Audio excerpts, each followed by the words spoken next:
Hey guys, what's going on? Lee Sanders here of the RCWR show, covering all things wrestling, entertainment, and beyond since 2011. Coming at you guys with a special edition of the RCWR show. It is our Call That Match prediction. This go around, we're going to be previewing and I'm going to be offering match predictions for this Sunday's WWE Fastlane. You're going to be able to see that live on pay-per-view and exclusively on the WWE Network coming up on Sunday, March the 11th. So as it stands right now, the card is very up to date as we're doing this broadcast right now for Friday night, March 9th, 2018. I do appreciate those of you that's going to be checking this out maybe live, but definitely in particular those of you that's going to be checking this out on demand. So without any further ado, let's go ahead, let's jump right into it, man. We've got the chat that is active, and I was having a little bit of some issues trying to figure out how the whole chat live replay is able to be available on demand, because a lot of people come after the fact, and now it looks as though it was a situation where YouTube was slowly rolling that feature out. And last I checked, now we have that feature enabled. So you guys that's interacting with me live, do know going forward, anytime that I'm live, once the broadcast is over and it's pretty much time to have it roll out on demand, a lot of people are actually going to be able to check it out now. So I think that's a really cool feature. It just really helps expand upon the interactions even more, maybe to the point somebody has a rebuttal or whatnot to what maybe you said in the chat. So I think that's a really cool feature. So all settings are good. And yeah, by the way, if you haven't gotten a chance to check it out yet, while we're talking WWE, literally Thursday, I actually had talked with future WWE Hall of Famer Jeff Jarrett, and it was a great conversation. I definitely wish I would have had more time to be able to chat with the man. It wasn't quite like when I spoke with him 3 years ago. 3 years ago, I was able to pick his brain for about close to an hour. There was definitely some side chat before, a little bit of side chat afterwards, but this go round, it was a rather short convo and understandable. I didn't even think about it, man. And that is the fact that with him being announced, yeah, he's probably going to be high in demand for media outlets, things of that nature. There was like literally a boatload of questions I had wanted to ask him, and I had to cut it in half, unfortunately. So, but he's already let it be known he'd be more than welcome to come on back to the show at a later date, talk longer. So I'm actually looking forward to that. But yeah, if you guys didn't get a chance to check it out after you get done checking out this piece, make sure you go on ahead and you pick it on back. That's only exclusively available here on my YouTube channel right now. So feel free to show me some love and check it out. I'll make the audio be available for downloads on next week's RCWR show exclusively for those that will be checking out the audio edition of the show. All right, so we've got WWE Fastlane. That is going to be coming up this Sunday, as I mentioned, March the 11th. And I see that's going to be taking place at the Nationwide Arena in Columbus, Ohio. I'm looking at the card so far, and no pre-matches have been announced just yet. I'm hoping that maybe that's going to change going into Sunday, because just off the break, some of the names that me personally, I would love to see for a pre-show. I would love to see the Chad Gable, Shelton Benjamin. I would definitely would love to see them. I want to see Harper and Rowan. I personally would have no problem, and I'm sure there's probably a lot of you guys out there that would have no problem seeing those guys as part of a tag team matchup.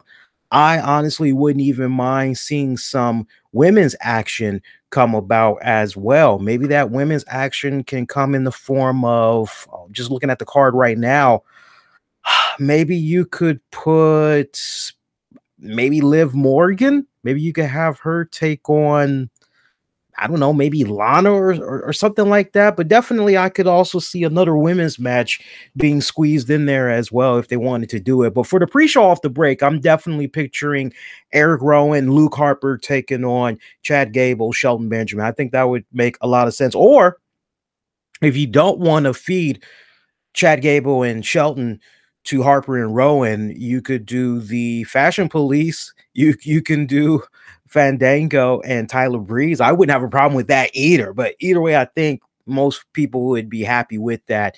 But I'm looking at this card, and can I be candid with you guys? You know, I've been talking about this off and on the past couple of weeks now on the RCWR show, which is SmackDown. And I don't want people to say, oh, well, SmackDown has all. No, SmackDown, I would dare say, when Shane McMahon came into the mix and he went on to become the new SmackDown general manager or commissioner, whatever the damn title is, and then he brought on board Daniel Bryan, those first several months, SmackDown was superb. It was freaking superb. The writing, the booking, everything was just so freaking on point. There were many weeks, many weeks. And if you don't believe me, ask any longtime WWE fan. You can even ask just a hardcore WWE fan. They'll tell you that, yeah, SmackDown was actually the better show for several months, not just, oh, you're on a hot streak. That's just 1 month. Yeah, that's 3 months. Let's see how you do later down. No, a lot of times, not just as far as the quality goes, but there were many weeks where SmackDown was actually beating the behinds of Monday Night Raw, and Raw's a 3-hour broadcast. So when you keep all that in mind, you go, man, well, what the heck has been going on? And I made the argument on the show earlier this week, which is, it feels like for the past 3, maybe 4 months now, SmackDown has really been on such a decline that it's not even funny, right? It's like now everything has just taken a back seat, especially right now, considering that it's WrestleMania season and everything just feels pretty lackluster. Yeah. So we have this Fastlane pay-per-view that's coming up, and I'm just looking at the card so far, and I'm not really seeing anything that's jumping out at me that's going to make me say, I'm oozing with excitement. I'm just not really, I'm not pumped. I'm not anticipating this. And it's rare. I'm going through the emotions right now, but I'm trying to search for the right words. But if you just ask me how I'm feeling right now, going into this SmackDown themed event, I'm just feeling kind of numb. I'm ready for WrestleMania already. I wish that, quite honestly, we did not have this pay-per-view event. I wish at this point everything was just focused on really setting up good, strong rivalries, great programming going into WrestleMania. I think by now, a lot of us that have been watching the WWE product for many years now, we all would probably be in agreement that, yeah, to have one pay-per-view and then like two, not even like 3 weeks later, we're doing another pay-per-view before WrestleMania.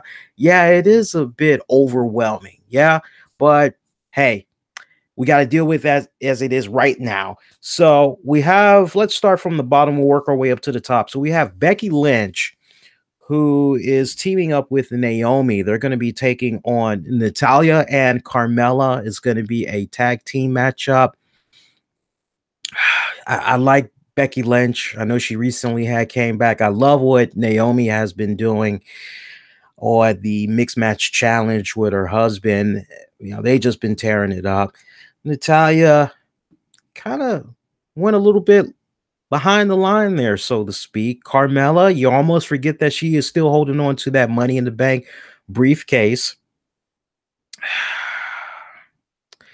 This is a tough call because just a little bit of the story arc that I've been paying attention to with these girls, it just really hasn't been enough for me to really sink my teeth into. I'm being blunt. You guys are coming to me because I tell you guys, I'm keeping it honest, I'm keeping it insightful, and I'm keeping it interactive. And the sincerity right now, I just, what I've been seeing from these girls, it just really hasn't been enough for me. But we've got this match, and I want to look at a lot of these matches as far as how I personally would book it and what I would like to try to happen as we get ready to set up WrestleMania, right?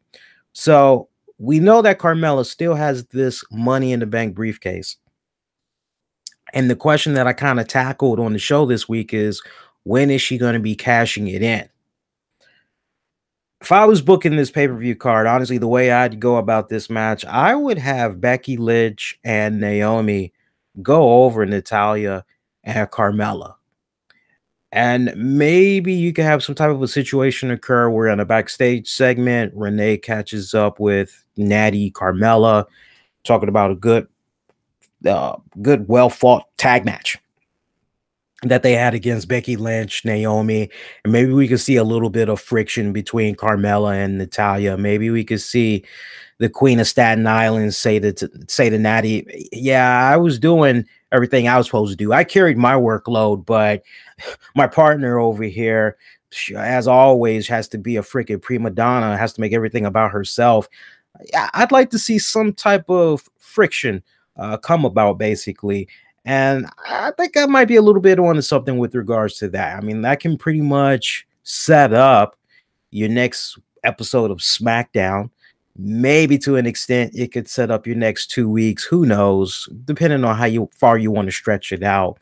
But I like to see at this point Carmella build some type of serious momentum. That way, you just never know. At some point, she could definitely pull the trigger and cash in that Money in the Bank briefcase. That's the whole point I'm getting to. But I like to see her beginning on this night of Fastlane build towards a possible cash in. And just the way things are looking right now, either Homegirl is cashing this in come WrestleMania time, or she's going to be cashing this in right before the next Money in the Bank. Because remember, whoever wins it, storyline wise, they've got like a whole freaking year to cash that bad boy in. So I'm going to talk a little bit more about what I'd like to see with Carmella come about on the Fastlane after show this Sunday, but just marinate on that for a few ticks for now. Let's go to our next matchup. Really just a random matchup that was thrown together. It almost kind of felt like an instant Acme feud that had came about, quite honestly. And I actually remember the little bit that I was paying attention to SmackDown this past week. It was almost kind of like an instant Acme feud where basically you see Rusev and Aiden English, they're backstage, they're cutting a promo or whatever. Boom, there's Shinsuke Nakamura. Something weird gets said, like, "What did you say about my mama?" And the next thing you know, there you have it. There's your match right there. So I appreciate the powers that be in WWE trying to show some love to Rusev, making sure that he's not left off of the card. He has just merchandise sales alone. He's really been picking it up. That Rusev Day, happy Rusev Day. That merchandise is on fire. And I think sooner or later, maybe after WrestleMania season is over and done with, maybe it's going to be a situation where the bookers, the writers, they get together and try to rethink as far as a reapproach on how they need to be going about Rusev. So maybe we could see him get in a better position moving up the company than what's happening right now. But I got to say, for a guy that has just really been making the best out of really scraps and making the most entertaining segments, making the most fun out of what he's being given, which isn't much, that is a big testament to Rusev as far as character development goes. And I give him nothing but all the praise and glory. And Aiden English as well. Aiden English really able to capitalize. I honestly, I didn't really think he'd be able to wing it this far pretty much after they got rid of Simon Gotch, but somehow he's been able to continue to thrive both men, and they've been feeding off of each other. So, despite the fact that we've got this silly little instant Acme feud that's going about, we have this match between Rusev and Shinsuke Nakamura. You notice, if you've been watching SmackDown the past couple of weeks, Shinsuke Nakamura really hasn't been involved in that many talking segments. They've drastically decreased his talking segments, and it just kind of, and by the way, I got to give a shout out to you guys, you all, the RCWR Nation, and our other community over at the Epic Sports Channel, because I had made the argument about, I want to say almost 3 weeks ago, that WWE should just go on ahead, pull a page out of New Japan Pro Wrestling, and let Shinsuke, let Asuka speak their native language and just basically do like New Japan. When we watch New Japan Pro Wrestling on Access TV with Josh Barnett and Jim Ross doing the English color commentating, and we see what some of the Japanese wrestlers are saying, we get English subtitle. And my argument was let them speak their native tongue, but for those that maybe are in the arena and they're in attendance, let them go on ahead and let them hear a English voice actor that's basically talking in place of over them. Overdub basically is what I'm saying. And for those watching at home, it's the native language, but you get the English subtitles so you can just pretty much read along, right? But I tell you, I'm not convinced that they're still going to go in that direction. But when I made that suggestion, there was actually a lot of you guys that said, yeah, I actually would be fine with that. But then some of you looked at the bigger picture and said, nah, man, WWE, they're not going to do that. The history has shown that they don't really like doing stuff like that. It's pretty much you speak English, even if it's limited and it makes you look like a damn idiot because you don't know the English fluent enough. Too bad. Like, tough, kick rocks, because you need to learn how to speak English in this company. And I think that's an ignorant mentality, quite honestly. But hey, that's a different topic for another time. But they've been doing a somewhat better job trying to shield Shinsuke Nakamura, I would say, but one can't really help but wonder if it's really a good idea to try to make Shinsuke storyline wise take a backseat as they try to just wing their way to WrestleMania. I didn't say win, I said wing. I mean, they're just barely just in clipped wings, I might add, trying to just fly on to WrestleMania with what has honestly been a very lackluster build for Shinsuke Nakamura. It almost kind of feels as though tag you're it, but I don't know if we really should be making you the chosen one right now because I'm kind of, that's how it feels. It almost feels like, oh, that hot girl that you've always wanted to go out on a date with. You've been going after her. You've been courting her for months. You've been hitting her up with all types of candy and flowers and compliments. And man, she just continues to say no to you. But you've got the ugly woman that's over here, or the ugly spouse that's over here, that's just waiting in the wings. And I mean, now Shinsuke is kind of coming off as a very weak consolation prize. I mean, no build up whatsoever. No freaking build up. So you have this match. Nothing I can really get behind, quite honestly. And if you really stop and think about it, I'm not being harsh. I'm not being critical in any type of way. Big Shinsuke Nakamura fan. You go on my Twitter page, you see a picture I had took with Shinsuke and Charlotte. So, it's not as though I hate. I'm just talking about from just the booking standpoint what's going on. And I'm not really feeling it. But Shinsuke, I see no reason why Shinsuke wouldn't come out of this on top, quite honestly. See, we got Charlotte defending the SmackDown Women's title against Ruby Riott. How much of a factor is Liv Morgan, Sarah Logan going to play in this matchup?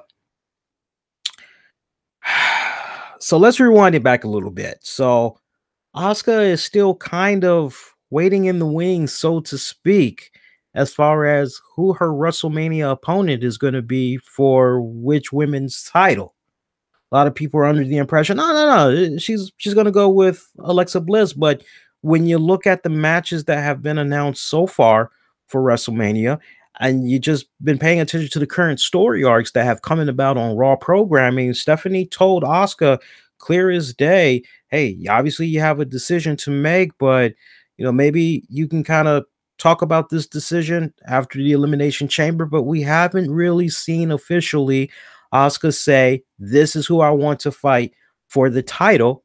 Quite honestly, she's been tied up with Nia Jax. So now that Nia Jax is somewhat in the rearview mirror, who's Asuka going to be going for? And I'm still pretty damn firm based off of a recent interview that Charlotte had gave to Maria Menounos and her respected show.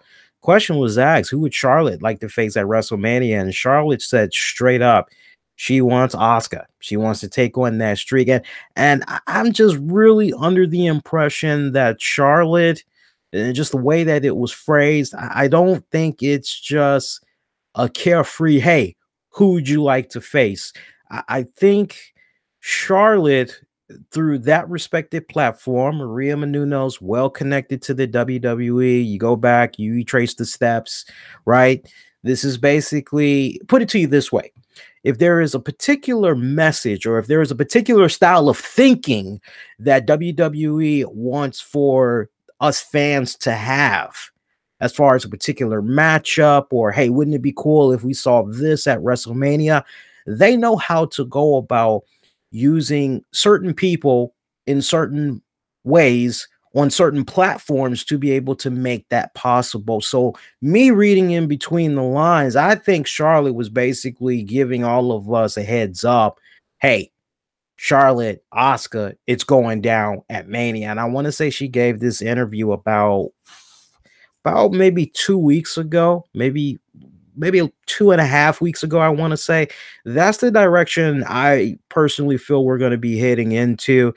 I could see the numbers game really getting to Charlotte. I could see a scenario coming about where for maybe half of the match, Liv Morgan, Sarah Logan, they're able to get the upper hand on Charlotte. Eventually, referee sees some of the dirty foul plays that's going about, and he eventually kicks both of them out. I can definitely see that coming about, but that's pretty much going to go down way after they've done some serious distracting the referee, getting in their cheap shots, doing a really good number on Charlotte, and that's pretty much it. I do see Charlotte, me, if I'm booking this, Charlotte would barely, because of the numbers game, Charlotte would barely get out of this with her championship. I then would have Carmella come out and try to cash in that Money in the Bank briefcase. I can see some type of scenario coming about where maybe, just maybe, as Charlotte Flair is celebrating, maybe something comes about where Carmella races to the ring, hits Charlotte in the back of the head with the Money in the Bank briefcase, drops the briefcase, does a serious number on her or whatever. And then at this point, you could maybe make the argument that the referee has kind of like already rolled out and he's kind of like trying to make his way up the ramp. And as excited as Carmella is, she's then trying to capitalize on what she did to Charlotte. She's then looking around for a referee, but the referee has already hauled ass. And maybe you could set it up in a way where Carmella runs out of the ring once she spots where that ref went, runs up to the ramp, tries to get his attention, drag him on back into the ring. Charlotte, by this point, she's already come to, and she pretty much brings the fight right back to Carmella. This then forces Carmella to say, you know what, tonight doesn't honestly seem like a good night. I at least need to see one more tease just so that fans are reminded, yeah, Carmella still has that Money in the Bank briefcase. Because I have to tell you, and I'm sure I'm not the only one, especially considering I do watch SmackDown every single week, I would like to believe that there's a lot of us that are going, when we watch SmackDown, wow, Carmella is still the Money in the Bank briefcase winner. What the hell? So hopefully something like that will come about. I want to take this time right now, take a brief pause. I want to say thanks to those of you that's checking this stream out right now, this broadcast, especially for those of you that's checking it out live. So we got a decent amount of people that's in the chat right now. If you haven't done so already, make sure you give this a thumbs up and do comment, share, subscribe, all that good stuff so you never miss out. Good content we pump out for you on a weekly basis. And if you're new, yeah, you like what I'm doing so far, make sure you check out the RCWR show every Tuesday night. 10 p.m. Eastern after SmackDown goes off the air. We simulcast right here on YouTube, also on Facebook, also via live the RCWR Show app. That is a free app available in the Google Play Store, also live on Spreaker. And we're live every single time there is a WWE and TNA pay-per-view event. Let's talk about some of these remaining matches that we have here.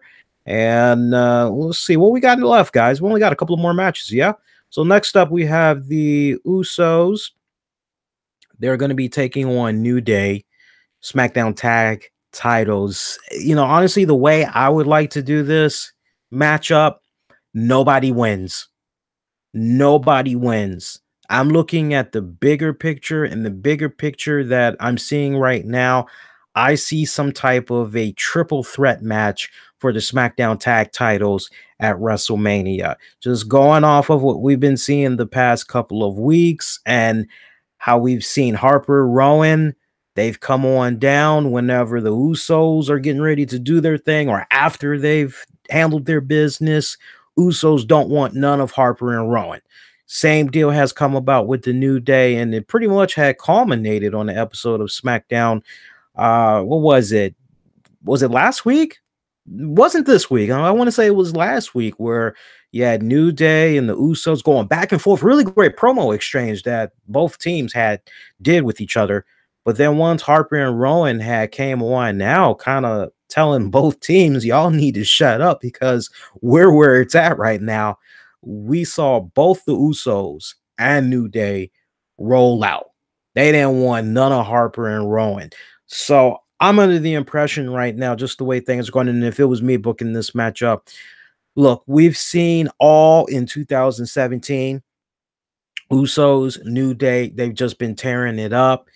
And as great as the rivalry has been, you definitely have had a small, and it's a small amount, but it's enough of a small amount to be recognized. There's a good portion of the fans that are a little bit tired of seeing these two tag teams lock it up when you've got Aiden English, Rusev, you have Chad Gable, Shelton Benjamin, you've got Harper and Rowan, you've got Fandango, Tyler Breeze.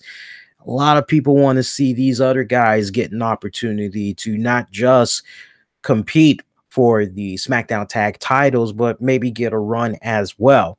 So I'm kind of looking at it also from that standpoint, and just the way things have been laid out so far, you would like to believe that neither one of these teams is, like in the case of the Usos, they're going to retain, but it's going to be because we're going to see Harper and Rowan come out and they're just going to clean house. It's going to make the referee throw the match out or whatever. At least also think from this standpoint, at least if you set it up like this, you've pretty much set up the next 2 weeks of SmackDown programming. Yeah. So that's how I'm looking at it right now. Usos will retain, but the way I'm looking at it, I just have, before a referee can even count a 1, 2, 3, I'm seeing a scenario come about where a referee he gets blindsided by Harper and Rowan as they come in there, just ultimate freaking destruction. This is the time to build up right now. Obviously, the way it's been coming off on SmackDown these past several weeks, somebody loves them some Harper and Rowan, and this new gimmick that we have going on with them, the Bludgeon Brothers and all that, taking a while. It's growing on me, but I think that's the route we're going to be going. All right, 2 more matches. We got Bobby Roode defending his United States title against Randy Orton. Such a odd pairing, such an odd match that we have right here. man. See, there's the selfish part of me that would like to see Randy Orton do the number. I'm not seeing that. I'm just not. You got to believe the young rookie, Bobby Roode. I can't believe I said rookie and Bobby Roode in the same sentence. You got to believe Bobby Roode is going to be coming out on top as the United States champion. Randy Orton, it's been really weird how Randy Orton has been booked these past couple of months. I mean, hell, People are still burned up over the fact that Randy Orton did not do anything for Raw 25, and he had some of the most monumental, important segments in Raw history. I mean, we'd be going over the list all night going over that, but it just really seems like Randy Orton has been kind of ice cold. And if it was me booking this, I have plans for Randy Orton. Should be a great match, no doubt about that. But I'm looking at a bigger picture for both of these men. In the case of Bobby Roode, I would like to see him retain the United States title. Now, some of you may say, well, Lee, that's great if you want to have Bobby Roode retain, but where does Bobby Roode go next with his United States title? I'm glad you maybe had asked that question. I would like to see Bobby Roode issue some type of a United States Open Challenge, and we see one Shelton Benjamin step up to the plate. Feel me on this. It is the most simplistic storyline that you can get behind. Remember, some of Shelton Benjamin's most glorious moments, the first go round with the WWE, way back when he defeated Triple H 3 weeks back to back to back. And then you also think about when he got drafted over to SmackDown. You think about when he had defeated Matt Hardy at the Great American Bash 2008 to become the United States champion. He held on to that title for 243, what was it, consecutive days? And then he eventually had lost it to Montel Vontavious Porter, MVP. Great moments when you really go back and you look at that part of time for Shelton Benjamin, who at that point was dubbed as the gold standard. So everything has been kind of a little bit since Shelton has been back into the fold this go round. I would love to see the most simplistic storyline come about where backstage you've got Bobby Roode holding on to that United States title. He's all cocky and arrogant and just feeling pretty damn good about himself. He runs into Shelton Benjamin, who's like, hey, I heard you've got yourself a little open challenge for that title. You know, some of my best moments, some of my best highlights in the WWE was when I was holding on to that title. And you know what? 2018, still relatively early. And I'm looking at some New Year's resolutions I had made for myself. I'm definitely all about getting the goal by any means necessary. So, champ, consider me your next challenge. And I think they would tear it up. As far as who's going to be the main antagonist for this one, Shelton Benjamin, to me at least, he's proven that under the right circumstances, he could be a pretty decent heel. Not the absolute best, but he could do just enough to help put the match over. So I feel as far as a WrestleMania match goes, and dare I say, I don't see that match being a 4.5 star type of match, but it's going to be a good match. I think a lot of people would be quite pleased with that match. So that's how I'm looking at it. Now, I talked about Bobby Roode. Well, what about Randy Orton? That brings us to the main event. AJ Styles taking on John Cena, taking on Kevin Owens, Sami Zayn, Baron Corbin, Dolph Ziggler. It is your 6-pack challenge for the WWE Championship. So Sami Zayn, he's pretty much shown his true colors. Or this past week SmackDown, he attacked Kevin Owens out of nowhere. And he pretty much let it be known, hey, you know, why not? I am looked upon as always underrated. I'm always being overlooked. From the moment that I got drafted over here to SmackDown, just the way that I've been treated, he's frustrated. Okay, it's understandable. He's got the most simplistic story arc right there. That's definitely something I could get behind, but a lot of the listeners from the show this past week, they didn't understand my questioning as far as the segment that had came about with him somewhat basically betraying Kevin Owens on SmackDown this week. I felt that it would have made a lot more sense for a Sami Zayn to turn on Kevin Owens, because you've already put it out there just some weeks prior that Sami Zayn is basically willing to do anything for Kevin Owens. He's willing to lay down for him if that's what it takes, so that either he or Owens will get that belt. So I just really felt it would have been for more shock value, for more of a, well, that's a twist. Well, that's a nice surprise if we would have seen Sammy turn on Kevin Owens then, but that's not what we're getting. So this is really a situation right here where every man is truly fighting with each other. But let me tell you something.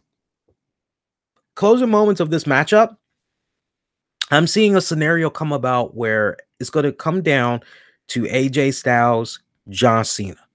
And when that moment comes about, you're going to have a lot of fans. They're going to be marking out. They're going to just be in euphoria over it, right? And they did have some classic matchups, mind you. So honestly, this is what I would look for. Look for a tease at one point. John Cena, Kevin Owens, basically going at it one-on-one for a hot minute. Everybody knows how great of a feud that was between those two guys. Also look for AJ Styles, John Cena. That's going to be your moment right there. I can see Baron Corbin, booked-wise, having a really good spot where maybe he's dishing out a couple of end of days on some people. I can see him having a really good, strong performance, not as dominating as a Braun Strowman, but there's going to be some really good spots in there for him in particular. There's going to be some good spots in these guys for everybody, right? But you're going to get a part in the match where it's going to be AJ, Kevin Owens one-on-one. It's going to be John Cena, Kevin Owens one-on-one, John Cena, AJ Styles one-on-one. But the closing moments of the matchup, if I was booking this, it's going to be down to AJ and John Cena. And right when it looks as though John Cena is going to become the new WWE champion and he's going to break Ric Flair's record, out of nowhere, John Cena gets hit with an RKO from Randy Orton, thus creating the $1 million freaking question. Why, Randy? Why? AJ Styles retains his WWE championship that way. Obviously, you're going to have to do this while the referee is either down or the referee is distracted. So, yeah, am I going with a FU finish? A little bit, yeah. But I bet you Ohio is going to mark out when they see that Randy Orton does this to John Cena, because so many people have been vocal. They don't want to see John Cena take that belt and then go to WrestleMania. And look, whether or not Rey Mysterio, John Cena was in the works, who knows? But I was doing some research on Randy Orton in preparation for this. And y'all can correct me if I'm wrong. But never has John Cena and Randy Orton faced off one-on-one at WrestleMania. And I'm hoping I'm wrong, but what I found, it was like, wait a minute. Now, maybe I didn't look hard enough, but I looked up every single Randy Orton WrestleMania appearance, and Randy Orton did not face John Cena one-on-one. Now, John Cena and Randy Orton, they did square off in a ring at WrestleMania in a triple threat match, and you basically have to go as far back as WrestleMania 24. It was Orton, Triple H, and John Cena at WrestleMania 24 for the WWE title. So I've got Austin telling me in the chat here. So yeah, apparently these two guys have never faced off one-on-one at WrestleMania. So if it was me personally, you have Randy Orton do that to John Cena, and Randy Orton could basically, his promo, why he did what he did, he basically could just go out there and say, you know, honestly, I think that this is appalling. I think that this is garbage. I think that it's rubbish how I've basically been treated within these past several months. there's storyline there. All you got to do is just go back and you can plant the seeds. You could say, hey, where the hell was the invitation for me at Raw 25? Oh, that's right. I didn't freaking get one. What the hell? And then Randy Orton, there were a couple of SmackDown pay-per-views we didn't get Randy Orton. There was a couple of weeks where on SmackDown we didn't get Randy Orton. So you could have Randy Orton just basically build off of that. And then basically to have it be a situation where look at the ultimate disrespect when it's all said and done, right? SmackDown is supposed to be the land of opportunity and everything, right?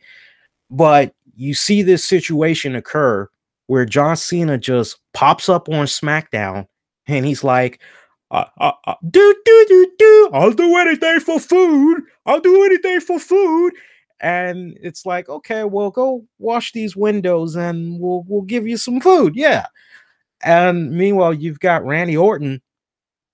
It's like, wait a minute, like, shouldn't he get maybe an opportunity or two or three or four or something like that to get involved in this six-pack challenge? Like what the hell, man? So I could see just storyline wise, and you can easily go back and just plant the seeds.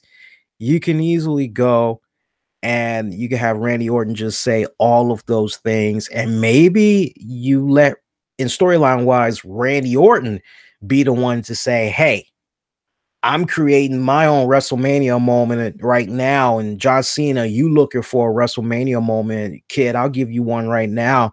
I've never beat that ass of yours at WrestleMania one-on-one. So, you know, I know you probably want to come on out and get a little bit of retribution. Well, here's your moment right now. Or you can let John Cena be the one that basically says, hey, you and me never faced off one-on-one at WrestleMania. Let's have it.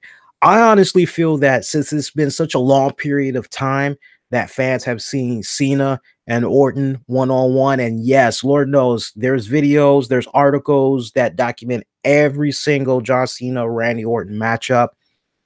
But the way things are kind of feeling right now with the tides kind of turning, you know, both men are starting to really get up there in age. It really comes off as though Cena is more so on his way out. Maybe Orton's going to be around for a couple of more years past Cena. You know, this may be your one and possibly last chance to have a Randy Orton John Cena match, whereas opposed to 2-3 years ago, last time, oh, this is it, folks. And then 3 months later, they do the damn thing again. So I don't know, just the way things kind of feel right now, kind of full circle almost. You could almost look at this as Rock Austin one last time. That's basically how you could look at this matchup. So I think a lot of fans would honestly get behind this. You know, at least it's a situation where both men wouldn't be involved in some of your favorite younger up and coming stars that's on the roster right now. And here you have another case where WrestleMania has a little bit of something for everybody. So I'm curious to see what direction they're going to be going in, but that's basically how I would set up Fastlane for you guys. So once again, taking it from the bottom, working our way to the top, I am seeing the team of Becky Lynch and Naomi over Natty and Carmella, Nakamura over Rusev,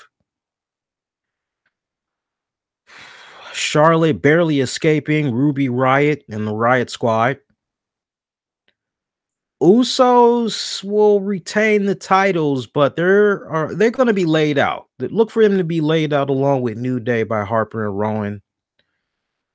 Bobby Roode, I've got him winning the United States, well, retaining, I should say, the United States Championship.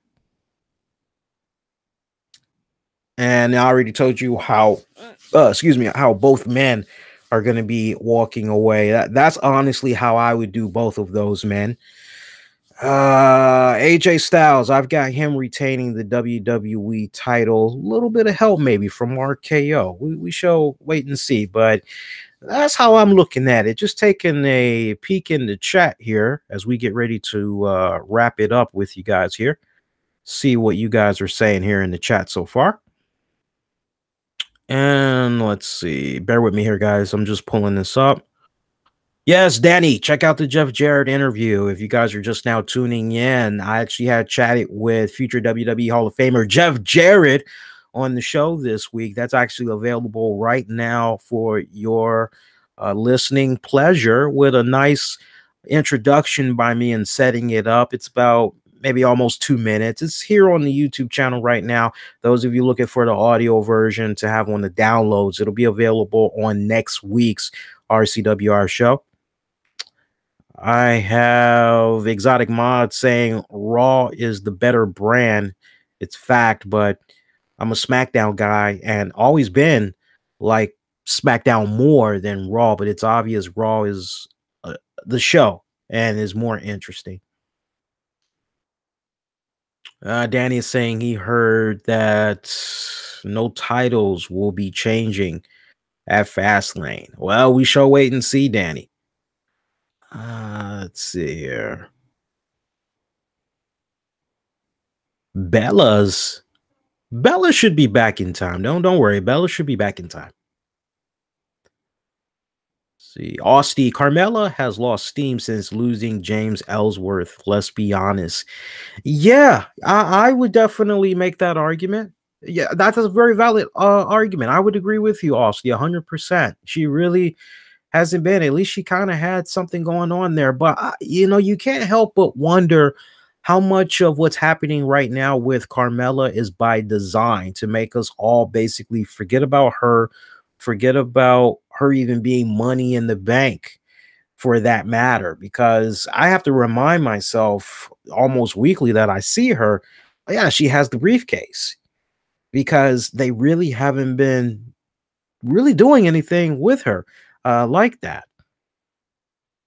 Let's see what else we got here. Yeah, you like that thing I said about Orton? Yeah. I think I might be on to something right there, man. We'll see, but that's how I basically would do it.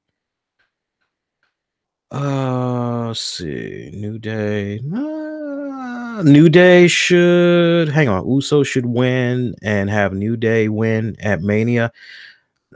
Nah. Because honestly, the way I would set it up, honestly, I set that matchup, the triple threat at Mania, because I had a hard time believing that the Usos have never really gotten their just due being on the card at WrestleMania, if I understood that promo correctly. So I'm looking and considering that and saying, well, damn, what better way for the Usos to really get their just due, really get their props, than by winning the big one at WrestleMania, right? That would be pretty awesome.